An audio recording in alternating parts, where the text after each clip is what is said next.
Estamos con los estudiantes de Nuestra Señora de Lourdes de la promoción 2021 del grupo Teams 1 para hacer un repaso acerca de las medidas de tendencia central, tema que ya es de conocimiento de la mayoría de ustedes desde los primeros grados de la secundaria. Nos referimos a la media aritmética o simplemente media, conocida también como promedio, a la mediana y a la moda, que se simbolizan tal como vemos en la imagen y se llaman medidas de tendencia central o medidas de centralización porque confluyen hacia el centro del grupo de datos. Tenemos una breve definición. Las medidas de tendencia central nos indican hacia dónde se inclinan o se agrupan más los datos. Ya hemos indicado cuáles son y la primera imagen nos ilustra, si ordenamos en forma ascendente los datos, en este caso las personas, tal como ustedes se formaban en el patio del colegio, podremos saber si el número de datos es impar, cuál es el término central y vendría a ser la mediana. Pero si el número de datos es par, hay que hallar un promedio entre los dos términos centrales. Y la gráfica también nos da a entender o refuerza lo que estamos diciendo. ¿Por qué se llaman medidas de centralización o medidas de tendencia central? También debemos recordar en esta parte que en matemática desarrollamos 4 competencias y la competencia que corresponde a este tema del diseño curricular nacional es la competencia 25. Resuelve problemas de gestión de datos e incertidumbre, donde los temas a tratar son temas de estadística y de probabilidades, con sus capacidades respectivas.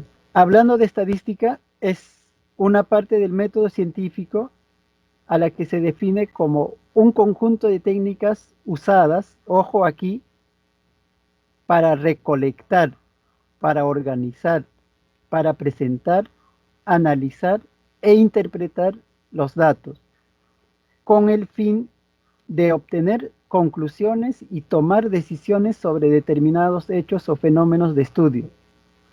En nuestro país existe el INEI, Instituto Nacional de Estadística e Informática. Es un organismo del Estado que nos tiene al tanto de la información acerca de fenómenos económicos, aspectos relacionados también a la salud, a la educación, etcétera. Repasamos las etapas de la investigación estadística y hay 3 pasos muy importantes: la recolección, la organización de datos y la presentación de datos. En etapa electoral se destacan las encuestadoras, que hoy en día no son las únicas que presentan la información pre y post electoral, porque han salido también encuestas a través de la televisión de señal abierta, a través de las redes sociales y otras. Elementos de la tabla de distribución de frecuencias. Hemos dicho que estamos haciendo un repaso.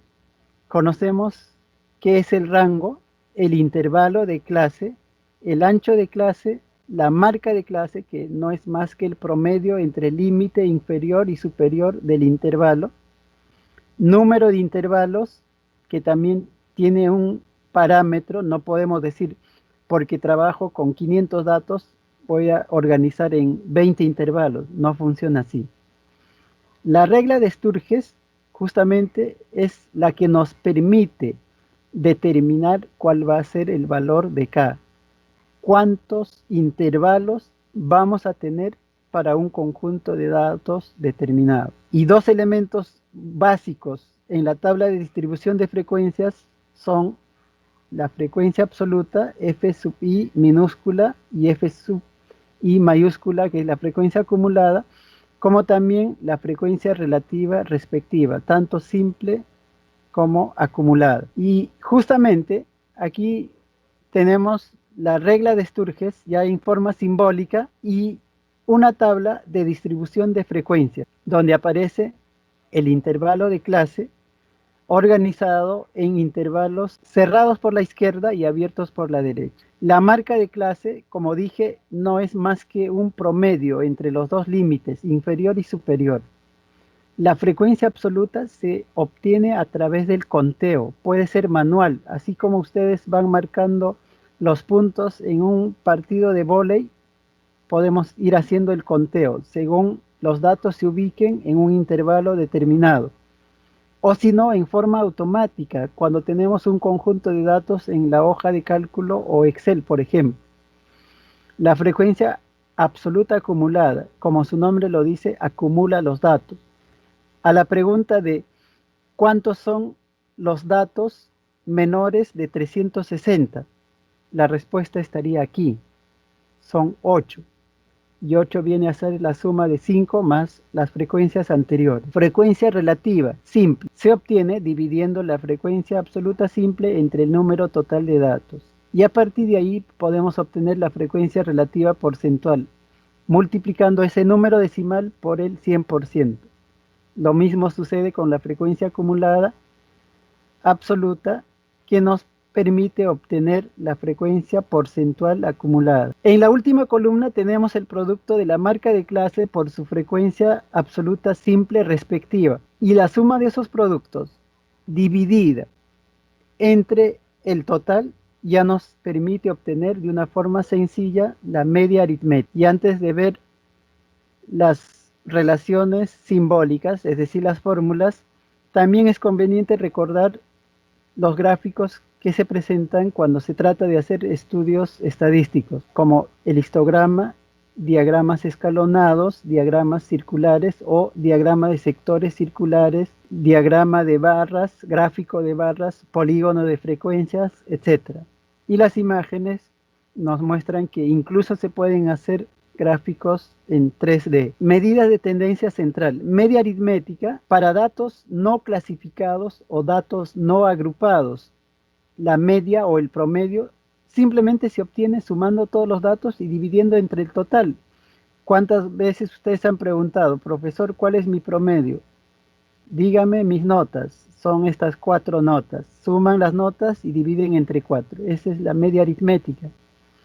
Entonces sería interesante que alguien me diga más adelante, profesor, ¿cuál es mi media aritmética? Y eso daría a entender que están recordando las clases de esta semana. Para datos clasificados o agrupados, tal como mostramos en la tabla anterior, la sumatoria de los productos de las marcas de clase por la frecuencia absoluta simple entre el número total de datos nos da la media aritmética, que también puede ser reemplazada por otra fórmula que estamos viendo, ya que f sub i entre n es h sub i, la mediana. Para datos no clasificados, ya hemos dicho, ordenamos los datos en forma ascendente y ubicamos el término central, y si no hay término central, ubicamos los dos términos centrales y los promediamos.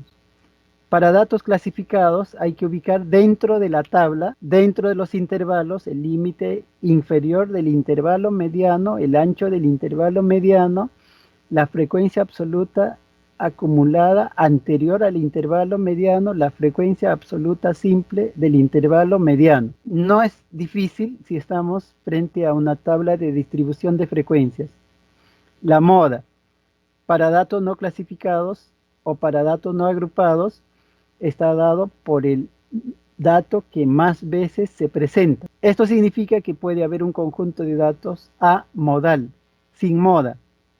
Puede haber un conjunto de datos bimodal. Si aparecen dos datos, igual número de veces, y son los que más se repiten, entonces habrán dos modas o más. Para datos clasificados, también en la tabla de distribución de frecuencias vamos a poder ubicar cuál es el límite inferior del intervalo modal, el ancho del intervalo modal y las diferencias entre las frecuencias absolutas simples de la clase o intervalo modal, la clase anterior, de la clase o intervalo modal y la clase o intervalo siguiente. Y esto ya es lo que hemos estado viendo, ¿no? Un desafío muy sencillo que ya no se convierte en algo tan simple si cambiamos o agregamos todas las direcciones. Y en EducaPlay el puntaje de quien crea la actividad aumenta cuando incluimos todas las orientaciones, tanto diagonal, horizontal, vertical y en todos los sentidos. Uno no aprende mientras no curiosea. En PowerPoint nomás podríamos ver todas las diapositivas que tenemos, incluso podemos vincular una con otras.